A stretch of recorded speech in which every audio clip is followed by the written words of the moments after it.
Disclaimer: this story is a work of fiction inspired by real emotions and experiences surrounding infidelity and its impact on relationships. Names, characters, and incidents are either products of the author's imagination or used fictitiously. This story deals with sensitive topics such as betrayal and emotional trauma. If you are currently going through similar experiences, consider seeking support from trusted friends, family, or professionals. The purpose of this narrative is to raise awareness and evoke empathy, not to cause distress. I always thought my marriage was one of those rare, unshakable bonds. After 5 years together, my husband and I seemed inseparable, sharing laughter, dreams, and the kind of comfort that only years of companionship can bring. We had our routines, coffee every morning, weekend movie nights, and the quiet understanding that no matter what, we were a team. But everything changed the night I received that message. It was late, around 11 p.m., and I was just about to put my phone down when a notification popped up. It wasn't from a contact I recognized, but the sender's number was saved under a cryptic name, Truth Teller. My heart skipped a beat as I hesitated before opening it. The message was short, sharp, and unsettling. You deserve to know the truth. He's been lying to you. I blinked, staring at the screen, unsure if this was some kind of prank or a cruel joke. For a moment, I tried to brush it off. Maybe someone was just trying to stir trouble or there was some mistake. But a pit began forming in my stomach, a dark whisper of doubt creeping in. I looked over at my husband sleeping peacefully on the couch. The soft rise and fall of his chest, the way his hands rested gently on his stomach, it all looked so normal. So innocent. Yet, that message gnawed at me, making it impossible to sleep. Questions started flooding my mind. What truth? What lies? And who was behind that mysterious message? I considered showing it to him, but a part of me was scared of what his reaction might be. Maybe I was overthinking. Maybe it was nothing. Yet, curiosity won over fear. I scrolled through our recent conversations, searching for any hint of deceit. Nothing. Just the usual banter, plans for the weekend, and affectionate goodnights. Still, the message planted a seed of suspicion that refused to fade. The next day was a haze. I couldn't focus at work, my mind kept replaying that message. During lunch, I stared at my phone, waiting for another message from Truth Teller, hoping for clarity, dreading what I might find out.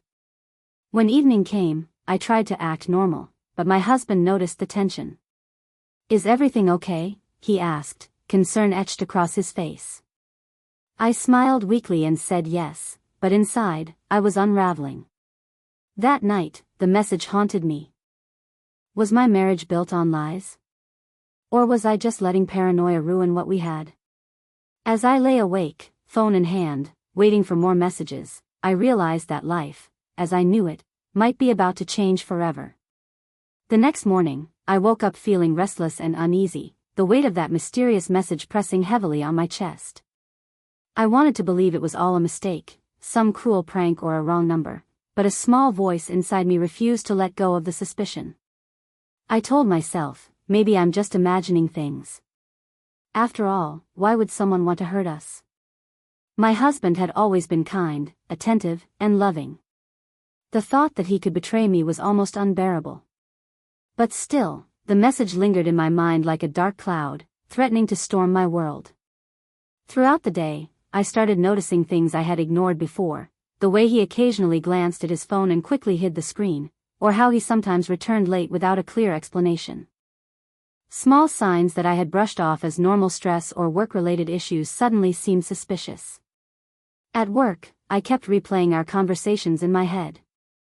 Had he said anything strange? Was there a slip-up? Nothing stood out. But the doubt gnawed at me relentlessly, and I found myself checking my phone obsessively, hoping for another message from Truth Teller, hoping for answers, even if they hurt.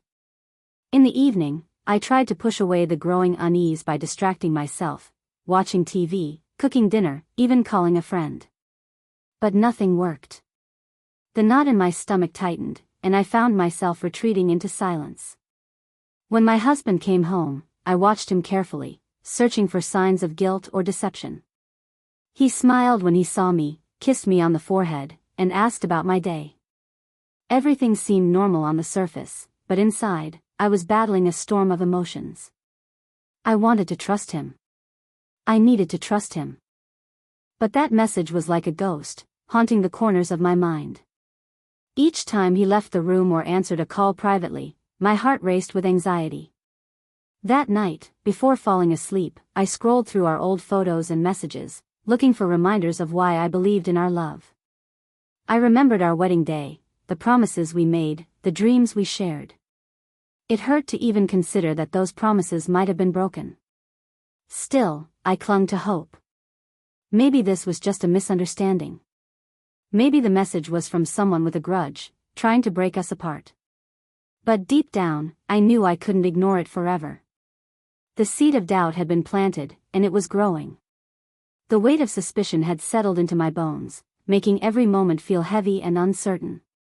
I couldn't keep pretending everything was fine, not when that cryptic message kept echoing in my mind like a persistent alarm. I knew what I had to do, even though the thought terrified me. I had to confront him. That evening, after dinner, I cleared my throat, trying to steady the shaking in my voice. "Can we talk?" I said, locking eyes with him across the table. He looked surprised but nodded, setting his fork down. "Of course. What's on your mind?" I hesitated, searching for the right words.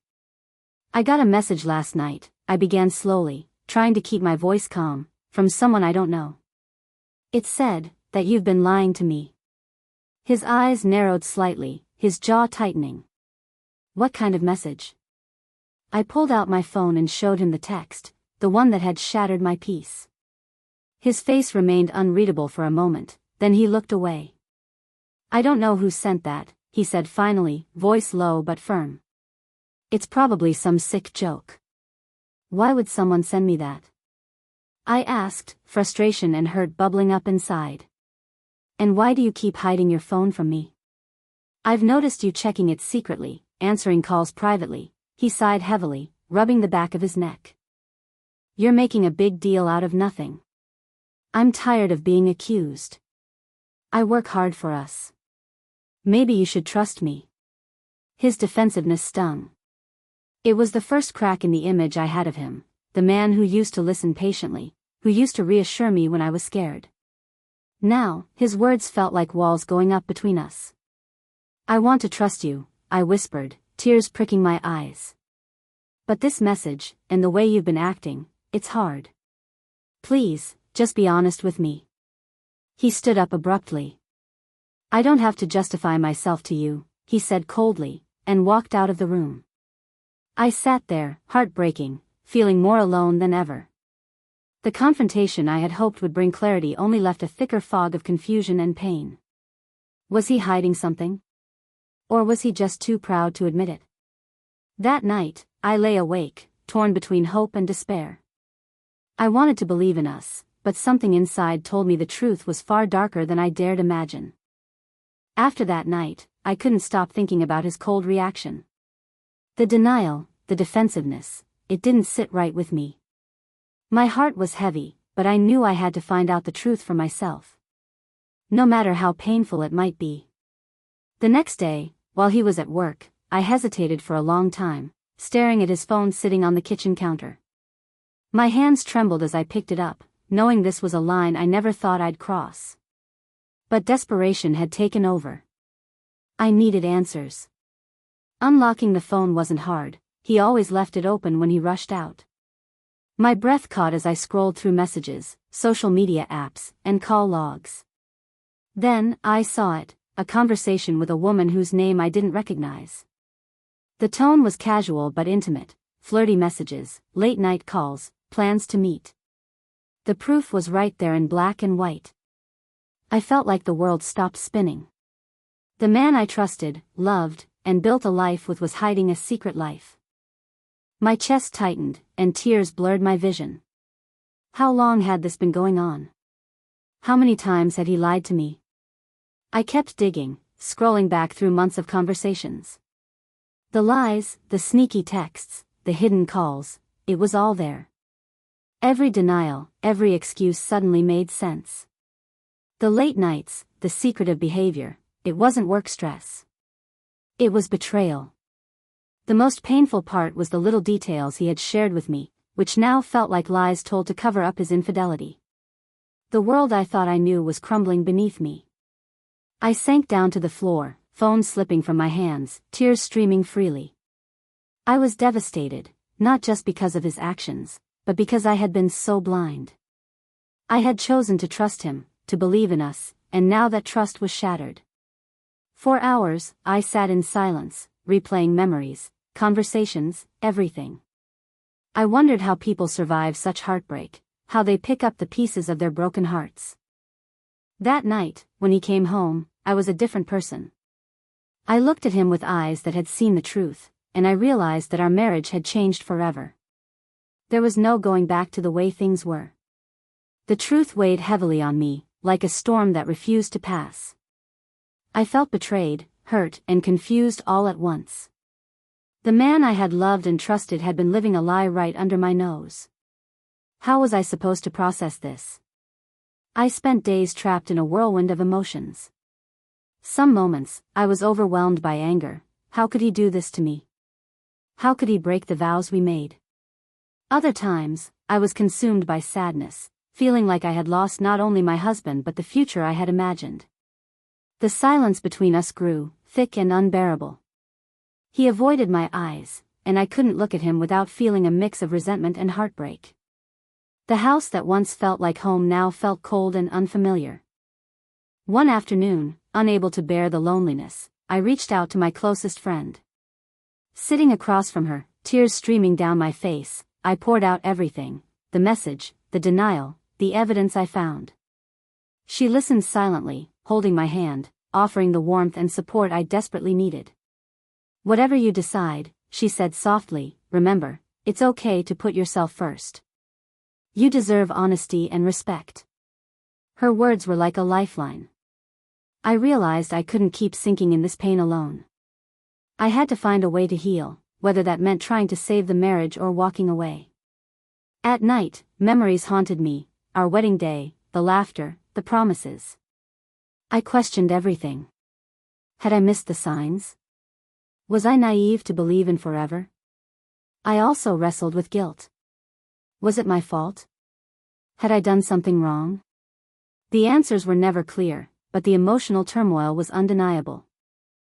I started journaling, writing down my thoughts and feelings, trying to make sense of the chaos inside me. It was painful, but it helped me see my strength, buried beneath the hurt. With every passing day, I knew I was standing at a crossroads. The path ahead was uncertain and terrifying, but I had to decide whether to fight for us or to let go. Days turned into sleepless nights as I sat with my thoughts, weighing the future of my marriage. Every option felt heavy with pain, either to forgive and rebuild, or to let go and start over alone. The decision was mine, but it felt like the hardest choice I'd ever face. I replayed everything in my mind. The betrayal, the lies, the shattered trust. Could I ever see him the same way again? Was our love strong enough to survive this storm? Or was it already broken beyond repair? I thought about what forgiveness truly meant. Was it forgetting? Accepting? Or was it something deeper, rebuilding from the ruins? I wasn't sure if I could give that to him, not yet. But then I also thought about myself, the woman who had spent years loving, supporting, and believing in this marriage. Could I stand up for my own happiness and dignity? Could I find strength to walk away if that was what I needed? I reached out to a counselor for guidance, hoping to gain some clarity. Through the sessions, I learned that healing isn't about rushing decisions, but about understanding what I truly want and deserve.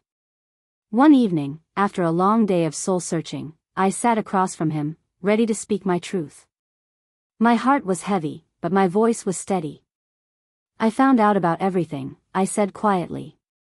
"The messages, the lies. I'm hurt, deeply. But more than anything, I want honesty, from you and from myself." He looked down, ashamed and silent. "I need to know if you're willing to fight for us, or if this is the end." He hesitated, then nodded slowly, promising to be truthful and work on earning back my trust. I knew the road ahead would be long and uncertain. But I also knew that whatever happened, I had to choose what was best for my heart and soul. After that difficult conversation, I realized things couldn't just go back to how they were. Trust, once broken, is fragile. And I wasn't sure if I could ever fully rebuild it. I needed space, time to heal and think clearly. So, one quiet evening, I sat down and wrote a final message. It wasn't angry or bitter. Instead, it was honest and firm. I needed to express my feelings and draw a boundary for my own well-being. I have loved you deeply, but I can't live in doubt and pain anymore. The lies broke us. I need to move forward, whether that's with you or without. Right now, I need to put myself first and heal. I hope you understand. I sent it and waited, heart pounding.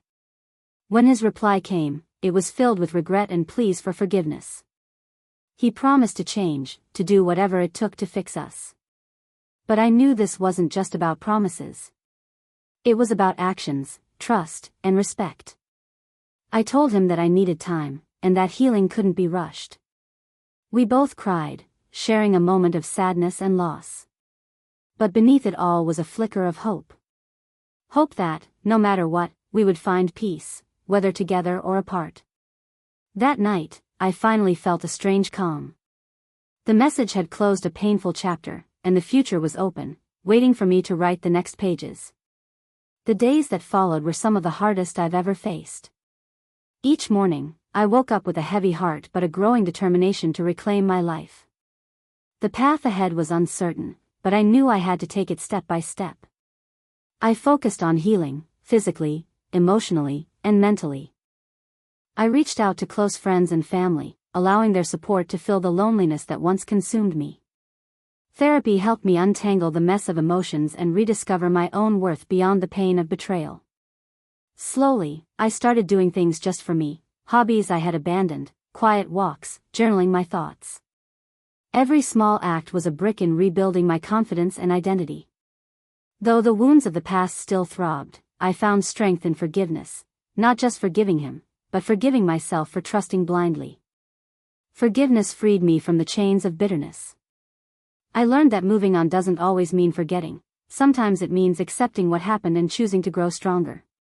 One day, while looking out the window, I realized I was no longer defined by the pain or the message that ended my marriage. I was a woman who had faced betrayal, felt heartbreak, and yet, stood tall, ready for a new beginning. Life wasn't perfect, and the scars would remain, but I was free to create my own happiness, on my terms. This was not the end of my story, but a new chapter filled with hope, resilience, and the promise of healing.